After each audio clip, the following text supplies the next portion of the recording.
ఇక్కడ చూసారా ఆల్రెడీ నాకు అవైలబుల్ అమౌంట్ $2.38 అయితే ఉంది. ఆల్రెడీ రెడీగా 6 సర్వీస్ అయితే రెడీగా ఉన్నాయి. ఒక్కొక్క సర్వే 9 మినిట్స్ నుండి 20 మినిట్స్ మధ్యన అయితే ఉంది.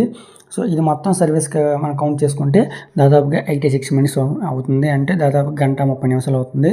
గంటన్నరలో ఈ మొత్తం డాలర్స్ని మనం కౌంట్ చేసుకుంటే $6 వస్తుంది. అంటే గంటన్నరలో నాకు $500 అయితే ఎర్న్ చేసుకోవచ్చు. ఇది మొత్తం ఒకేసారి చేయాలి లేదు, మనం ఫ్రీగా ఉన్న ప్రతిసారి ఒక్కొక్క సర్వేని క్వశ్చన్స్కి ఆన్సర్స్ ఇస్తూ మన మనీని ఎర్న్ చేసుకోవచ్చు. ఇది కంప్లీట్గా ఫ్రీ. సో సింపుల్గా జీమెయిల్తో రిజిస్ట్రేషన్ అవ్వండి, వచ్చిన క్వశ్చన్స్కి ఆన్సర్స్ ఇవ్వండి. మీ యొక్క అమౌంట్ని $12కి ఇచ్చిన వెంటనే మీ ఫోన్పే మీ అకౌంట్లోకి విత్డ్రా చేసుకోవచ్చు. పేపాల్ అకౌంట్ ద్వారా. పేపాల్ గురించి ఒకసారి యూట్యూబ్లో వేసి చెక్ చేసుకోండి. సింపుల్గా అకౌంట్ క్రియేట్ చేసుకోండి. ఇలాంటి మరిన్ని అప్డేట్స్ కోసం ఇలాంటి చాలా వెబ్సైట్స్ ఉన్నాయి. ప్రతి అప్డేట్ కూడా మీకు ఇస్తూ ఉంటాను. ఇలాంటి అప్డేట్స్ కోసం ఇప్పుడే మన ఛానల్ని యూట్యూబ్ అయితే సబ్స్క్రైబ్ చేసుకోండి. అలానే ఇన్స్టా అయితే ఫాలో